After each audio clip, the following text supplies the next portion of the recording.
કે જીણા જીણા રે મોતીનો હે મારા પીરો.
ભૂકો કરી નાખ્યા. અટાણે તો એવા ગીતો ગાય, મારા ભાઈ ને તો સેન્ડલ પહેરી ફરશો, મારા ભાભી સાસરીએ લીલા લેશે.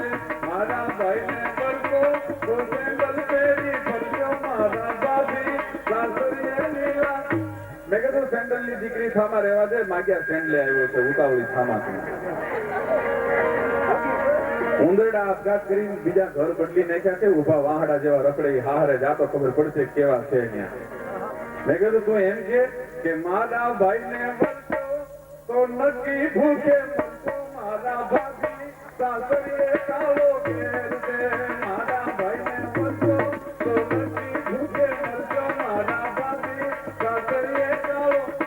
લીલા લહેર તું ભાવે ક્યાં કરે એવા ઠેકી ઠેકીને ગીતો ગાય. તો ગીતોની મજા હતી. ગરુડના ઈંડા જેવા જાનના કાંટાને ધોળા બળદ જોડ્યા હોય, બળસુરી રોકમાં ઘુગરમાળોના ઘમકારા થતા હોય. આંબા ગામ આ બધાને વડીલો મિત્રો સ્નેહીઓને ખબર હશે જાનના ગાડા. અને એમાં જયારે બળદને હંગાર્યા હોય, ઢોલ વાગતો હોય, અને ત્યારે બળદને એના માલિકે એમ કહેવાય કે ખટાણ રાતથી પકડી રાખવા પડે. બળદના હૈયામાં માલિક ફરણતો હોય, એનો પોરો હોય. એવા આપણા મીઠા ગીતો હતા. અને એ બાયુના ગળામાં રૂપાની પાંતરી ઘંટડીઓ વાગતી હોય, બેનોના મીઠા ગળા હોય, જાન ભાંગતી રાતે રહી જતી હોય, ખાડા ખડિયા વાળો રસ્તો હોય, અને એ રસ્તામાં ઈ પૈડા ખાડા ખડિયામાં પડતા હોય, બેનોના ગળામાં એક પ્રકારનું સંગીત પુરાતું હોય. અને જો ચંદ્રમાં સાંભળી જાય ને તો એની ધરતી પર આવીને ચાંદની હારે ફેરા ફરવાનું મન થઈ જાય. એવા ગીતો હતા. અને અટાણે તો એમ કે તળાવની પાળે સીટી વગાડી બોલાવે મારો વીરો, ભાભી તમને બોલાવે મારો વીર. હવે તળાવની પાળે ઉભો સીટી મારતો હોય, ભાઈને ભડાકે દેવાય કે ના ગીત ગવાય. પછી એમ કે ઊંચા ઊંચા બંગલા ચડાવો, એમાં કાચની બારીઓ મેલાવો, કે વીરો મારો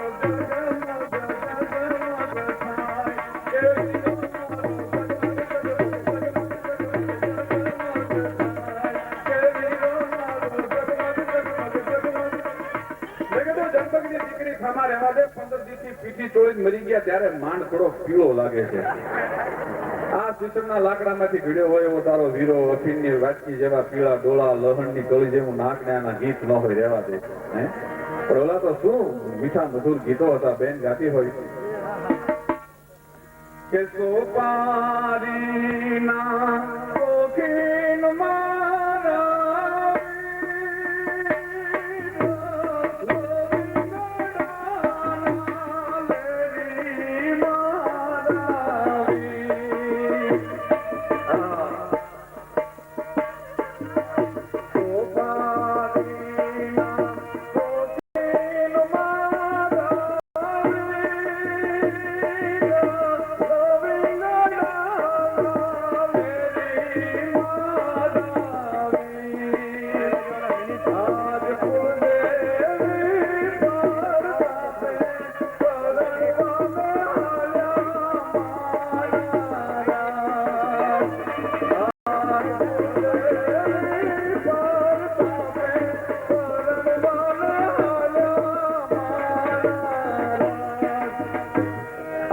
ગીતો હતા. બધા અમારા અમેરિકામાં પ્રોગ્રામો ને અમે ત્યાં એક દેવ મંદિરના દર્શન કરવા માટે ગયેલા ને એમાં એક જણાએ મને પ્રશ્ન કર્યો. મને કે સરદારભાઈ લગ્ન વિશે આપનું શું માનવું છે? મેં કીધું રહેવા દે, આ બહુ અઘરો પ્રશ્ન છે, મને પૂછમાં. મને કે કેમ કઈ દાજ્યા છો? મેં કીધું આમાં તો હારા હારા નાકા ખાણવા દાજી ગયાના દાખલા છે. મેં કીધું આપને વાત કરવી પડશે ભાઈ. મેં કીધું મને ખબર નથી પણ મેં એક વાત સાંભળેલી છે. ગણપતિના મંદિરમાં 4 ચોર ચોરી કરીને બેઠેલા, એમાં ચોરીનો ભાગ પાડતા હતા. એમાં એક ચોર કહેતો હતો જોજો હો નીતિથી ભાગ પાડજો. કે કોડા તમે ચોરી નીતિથી કરવા ગયા હતા? પણ દરેક માણસના હૈયામાં અંદર બેઠેલો પરમાત્મા ખરાબ રસ્તે ડગલું માંડે ને ત્યારે માણસને એક વખત ચેતવી દેતો હોય છે, પણ માણસ આત્માના અવાજને દબાવીને પછી આગળ હાલતો હોય. એટલે ચોરીનો ભાગ પાડે. એમાં એક ચોર બહુ તીખલી રમૂજી ચોર અને ઉભો થયો અને ઉભો થઈને ગણપતિની વંદના કરી. પણ એમાં ગણપતિની મૂર્તિ સામે જોયું તો ગણપતિની બૂટી બહુ મોટી અને ચોર તીખલી હતો, રમૂજી સ્વભાવનો જરાક હતો. એટલે અડધી રાતે ગણપતિની બૂટીમાં આંગળી ઠપકારી. એમાં ઓલો ઠાકરીઓ વીચી બેઠો થી કહ્યો આંગળીએ. એટલે ચોર ખંધા રાજકારણી જેવો હતો એટલે આંગળી પાછી કહીને કે આહા ગણપતિની બૂટી કઈ કાઢી. મધુભાઈ તો બહુ ભાઈડો માણસ છે અને બહુ સજ્જન માણસ. આ તો ખંધાની વાત કરી આપણે. આ તો વિસ્તાર માટે એને ઘણું બધું કર્યું છે. ખૂબ આવે છે વિસ્તારમાં. વિસ્તાર સાથે જેને પ્રેમ હોય, વિસ્તાર સાથે જેનો નાતો હોય અને મર્દાનગી લઈને જે માણસ બેઠો હોય એ અમને મર્દાનગી વાળા માણસો અમને ગમે છો. પછી એવા ઘણા હોય છે કે સત્તા ને બધું પ્રાપ્ત થાય તોય તાળીઓ પાડીને વાતો કરતા હોય, એમાં મજા ના આવે. પણ આવો મધુભાઈ જેવો માણસ તમે એમાં એક એ ચોર બહુ ટીકડી અને ટીકડી એટલે આમાં વીચી કહ્યો એટલે આંગળી પાછી થઈને કે આહા ગણપતિની ડૂટી કઈ કાઢી. તો બીજાને કે કેવી કાઢી હશે, લાવો આપણે એકત્રો કરીએ. બીજા એ ઠપકારીને એને કહ્યો હતી તો ઓલાનું માથું ભાંગાવ્યું હતું કે ઓહો પણ હેમાલા જેવી થતી હો. એમ કરીને 4 ચોરે વીછી કરડાવ્યા. પણ એકે જો કહી દીધો ને તો બાકીના 3 જણા વીછીના ડંખમાંથી બચી જાત. લગ્ન વિશે કઈક આવું જ છે. વડીલોએ વીછી કરડાવ્યા પછી છોકરાએ ભલે જલસો કરતા નો કે ભીખ માગી ખાજો, બાવા થઈ જાજો, પણ આ ધંધો ન કરતા, કરવા જેવો ધંધો નથી. આમાં ઘણા જુવાનિયા હજી બાકી છે.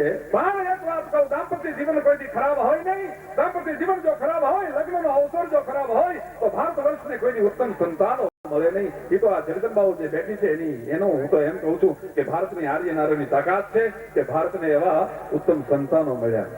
જે આવો સરસ મજાનો રૂડો અવસર ઉજવવા પોતાના ભત્રીજાને એક તોરણે ચડવા માટે થઈ, એક માયરે લઈ જવા માટે થઈને આવો રૂડો અવસર ઉજવવા હોય તો આજનો વરરાજો અમે ઘડીક દેવસ્થાન ની બનાવી છે. બરાબર. હવે દેવચંદભાઈ આંબા રહે છે ને મુંબઈ જાય છે અને ઘરેથી જ્યોતિબેન હલવો મગાવે છે, ડખો થાય છે. દયાબેન કે દેવચંદભાઈ ના બેન એવું નથી કરવું આપણે કે દેવચંદભાઈ મુંબઈ છે ગોરીના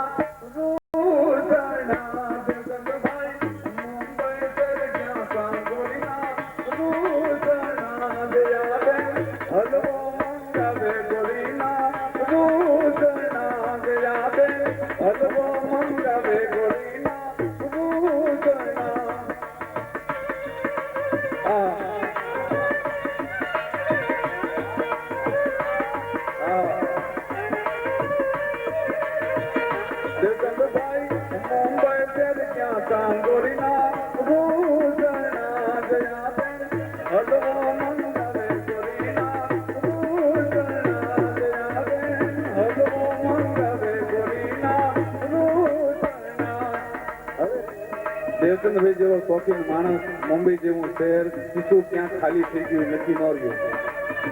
એટલે હલવો લીધા વગરના પાછા આવ્યા. જયાબેને ઉઘરાણી કરી પટેલ હલવો ક્યાં, એટલે આમે હલવાનો પ્રયત્ન કર્યો કે અહીંયા આપણું હાલ છે. એટલે એમણે શું કીધું, મેં આખું મુંબઈ શહેર જોયો હલવો, નજરે ના જોયો ગોરીના ભૂષણ.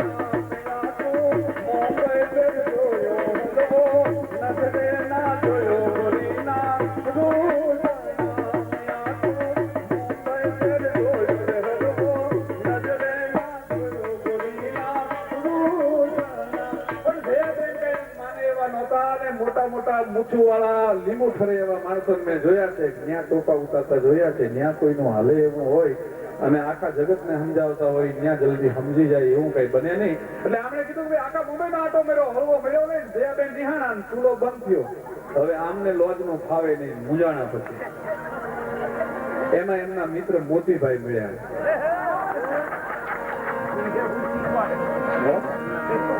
એમના મિત્ર મોતીભાઈ મળ્યા. એમને ફરિયાદ કરી જયચંદભાઈ, ભાઈ ચૂલો બંધ થઈ ગયો છે, ભૂલ થઈ ગઈ, મુંબઈ થી હલવો નથી લાવી ગયો, એટલે આવું થયું છે તો હવે કરવું શું? એટલે મોતીભાઈએ ભૂકા કાઢી નાખે એવો ઉપાય બતાવ્યો કે એક ઉપાય છે, હમણાં ચૂલો ચાલુ થઈ જાય. શું કે લીલા નેતર મંગાવો એની ચોટી ગોઠાવો ચોટી સમસામાં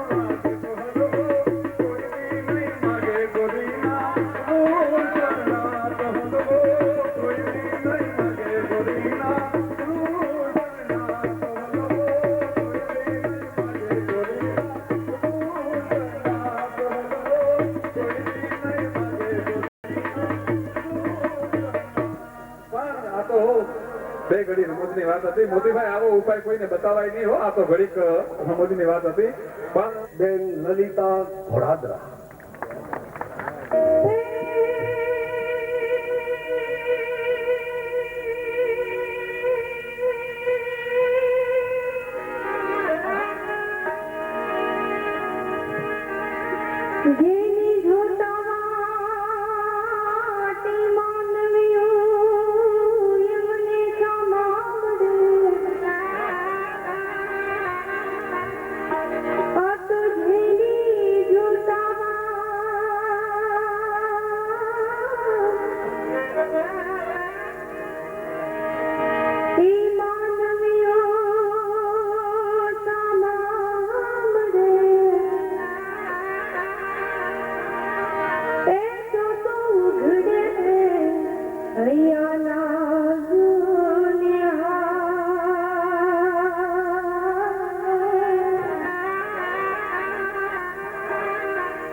છે